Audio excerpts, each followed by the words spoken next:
Hi there, Lindsay here, the Frugal Crafter. Today I've got a quick video just going over the differences between the new Arteza Expert acrylic paint and their tried and true premium paint that has been out for a couple of years. I've used the premium paints probably for about 2 years. I've done some jelly printing with them, mixed media with them. I've used them as underpaintings for oil paintings and general craftiness. I've really been pleased with it. This is my what I have left of some of my Arteza paints in there.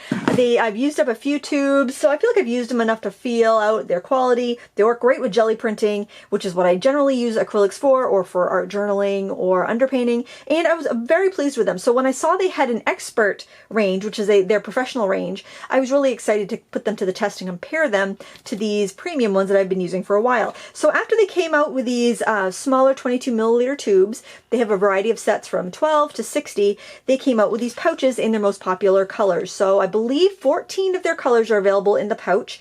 The pouch sells for about $7.99 if you want to just get one tube, or you can get a set of 14 for $64.86, and these are regular prices. You can use coupons or wait for sales. You know, they usually pay less than the regular price. And if you get them in the set, it's $4.63 a tube. And these little tubes here run about 66 cents a tube in a set. So very affordable. And then the Expert line, it comes in a set of 12. That's all they're available in right now. They may expand that or offer them open stock in the future. I'm not sure. But that's $60 or $59.99 for a 12 set, breaking it down to $5 per tube. So I thought that's kind of difficult to compare these because they're all different sizes. So I broke it down per milliliter so we could just kind of start off with their prices. The prices per milliliter, the Expert is 15 cents a milliliter, and the premium is actually cheapest in the tubes, in the small tubes, at 3 cents per milliliter. But it could be as much as 7 cents a milliliter if you get them open stock in the pouches. So the Expert is 2 to 4 times more expensive than the premium. So is it worth it? Well, that totally depends on the type of work that you like to do.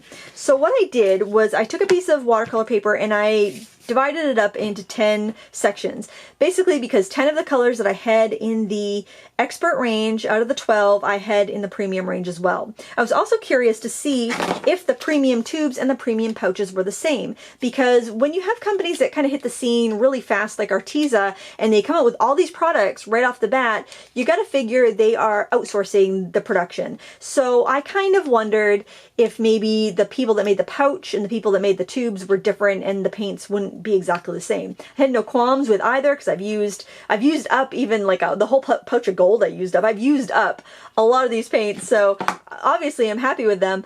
But I was curious that, you know, I've never put them side by side. Maybe they're not exactly the same. So what I did was I drew a grid, so I would have 10 sections, and I put a big black bar with permanent marker so I could test opacity.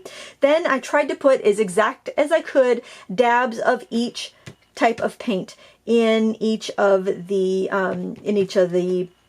partitions so that I could compare them side by side. So I did the Expert on top, the premium tube in the middle, and the premium pouch on the bottom. And then I just did one layer across. I didn't want to do multiple layers and bring in variables. I just wanted to see what one layer of this paint was going to do.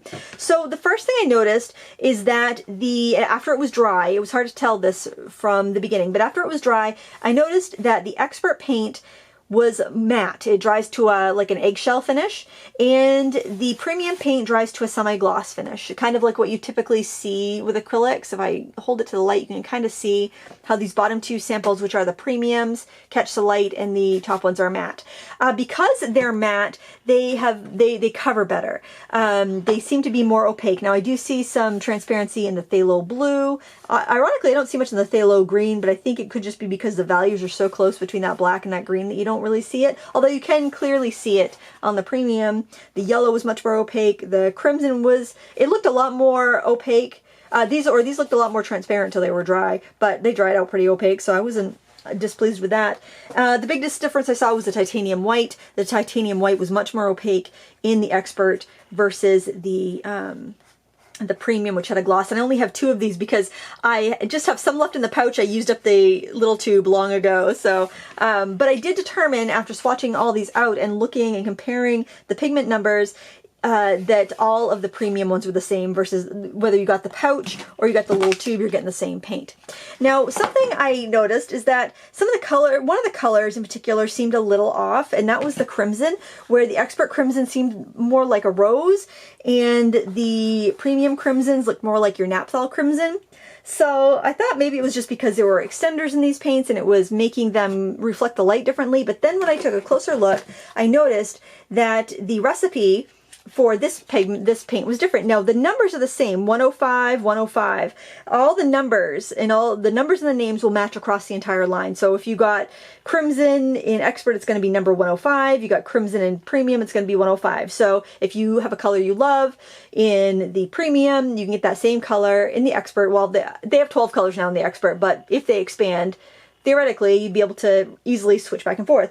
But the thing I noticed for the crimson is that the pigment numbers are different. So this is PV23 and PR170, and this is PR21 and PR13. So they use completely different pigments. So I thought that was interesting.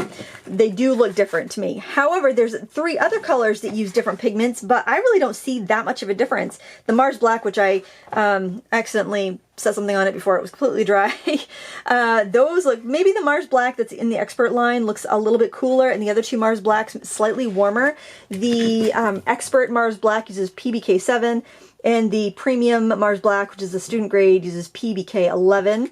And then the Burnt Umber I noticed were different. And I can definitely see that the Burnt Umber in the Expert line has a slight more reddish tint to it, and the other 2 have more of that yellowy neutral, like Burnt Umber kind of tone. So the Burnt Umber up here, the Expert, is a mix of PR101 and PBK7, so it's actually a red pigment, an earthy red pigment, and a black. And the Burnt Umber in the Premium is PY42, which is the yellow ochre pigment, plus PBR6. And PBR6 is typically what you want when you're getting a Burnt Umber and a Burnt Sienna. At least in watercolor, I don't think pigments are quite as vital in acrylics. It's more of like getting the right hue, getting the right color, because you're going to do so much more mixing and layering with acrylics. You're not as reliant on each pigment holding its own weight and being super transparent and super vibrant and luminous. So if you're interested in pigments, I thought that was interesting. I don't think it's a reason to buy one or the other or to avoid the line completely, but I thought it was interesting. And then the Burnt Sienna, again, it's a PR101 as the base color, and then PBR6, and this is PR101 in the Expert and PBK7, which I think is really weird. I think Van Gogh does that too in their watercolors. They use a black in there. It's just very weird in a PR101. I could be misquoting that. There's some brand that does that. Maybe it's Mission Gold. I don't like it. But I mean, the color's not bad, but I would prefer a PBR7 for a brown. That said, it doesn't bother me with acrylics. With acrylics, I am much more just getting the color I want and then using it as part of something else. So that's not a sticking point for me, but I thought it was worth mentioning. The yellow ochre uses the same pigments, but I found the Expert yellow ochre to look a little different than the Premium. It has more of a red undertone, whereas the Premium almost seemed to have a more green undertone, which I thought, I like the Expert tone better. So, I mean, that was definitely something to think about. So they're not exactly the same pigments. They do carry the same color numbers across the range, which is nice, but those are just little things that you might want to keep in mind. I hope they offer the titanium white open stocks. That's a really nice white, and it's really opaque. I could definitely see myself using that for various applications and using it with other brands. And there's no reason why you can't mix these with other brands. So, you know, if you want to grab a pouch or 2 of colors you use all the time and see how you like it of the Premium, go for it. Okay, so the biggest difference, again, matte finish on the Expert. Expert is 2 to 4 times more expensive, and the Expert is slightly more heavy body. And like I was thinking, well, the Expert is quite heavy body and the Premium is more of a soft body. But when I started doing some palette knife tests, I really didn't notice that much difference. You can definitely use a palette knife with the Premium if, you know, and save some money. Or, you know, you can use, a lot of times you'd use modeling paste to kind of extend it, or a heavy body gel or something to extend your pigment so you wouldn't, you know, spend so much money on the paint. So I don't think that's enough of a reason to go for the Expert over the Premium. The coverage and the finish, I think, are the big deal. Tinting strength, I found them both lines to be excellent. Tinting strength and both of them to mix very cleanly.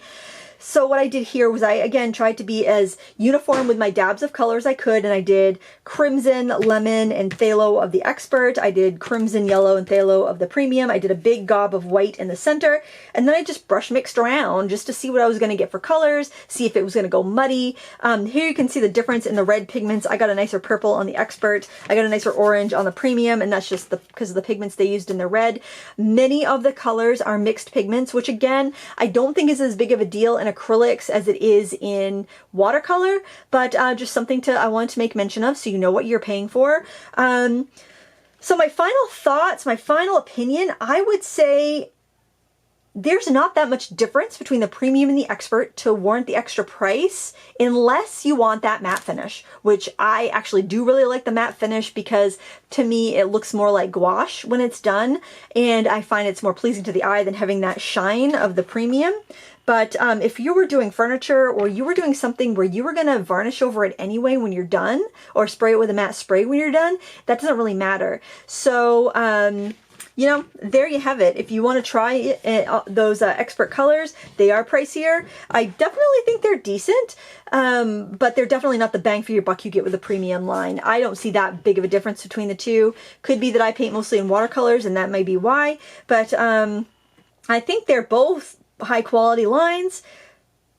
But for my money, I think I'd probably go with the premium. Let me know what you think in the comments below. Please give me a thumbs up if you enjoyed this review, and if you have any questions, you can leave them in the comments below as well. I will link to these products up on the Arteza website with a coupon code so you can save an extra 10%, or I will also link it up to Amazon. Sometimes their prices are better on Amazon, sometimes they're better on the Arteza website. It's coming from them either way, but I always encourage you to look both places before you buy, just so you get the best deal. Arteza does offer free shipping, so if you're not a Prime member and you're only ordering like one pouch of paint or something, in the United States anyway, you know, you don't have to fill up your cart to, you know, get to free shipping if that's something that you would typically do. But there you have it. Thanks for watching. Until next time, happy crafting.